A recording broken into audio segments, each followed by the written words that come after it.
Kami ang nagtatrabaho araw-gabi. Lumulusong sa baha dahil ipinulsa nyo ang budget sa flood control act. Hindi na kailangan ilitaw ang katotohanan ang nangyayari sa ating bansa. Wala tayong dapat kilingan.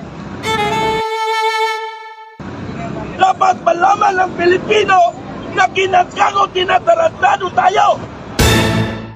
Pinupuwis ko ang buhay ko para lang sa pagbabago ng sistema ng ating demokrasyang gobyernong Pilipinas.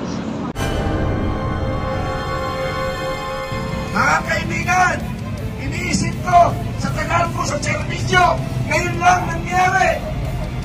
1974 ako nagsimula ng serbisyo, ngayon ko lang narasan na ganito inubos ang taba ng bayan, milyon-milyon ng pesos, hindi ko akalain. May mga demonyong pag-iisip pala nasa Congress, ang House of Representatives, mga kaibigan. And how much money did you took from us?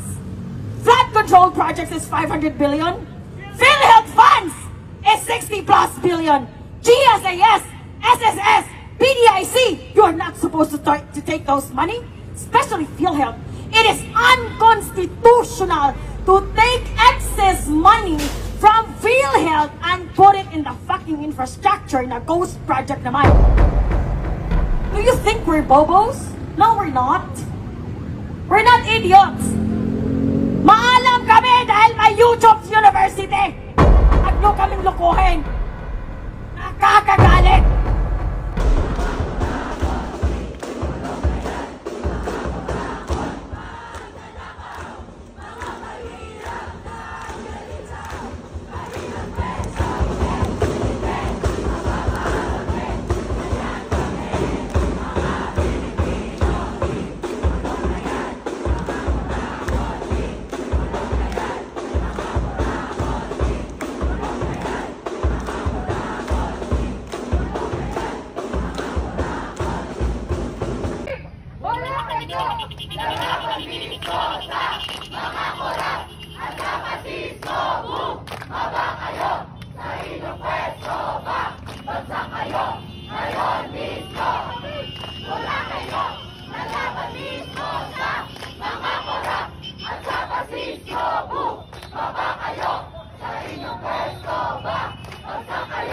Ngayon mismo!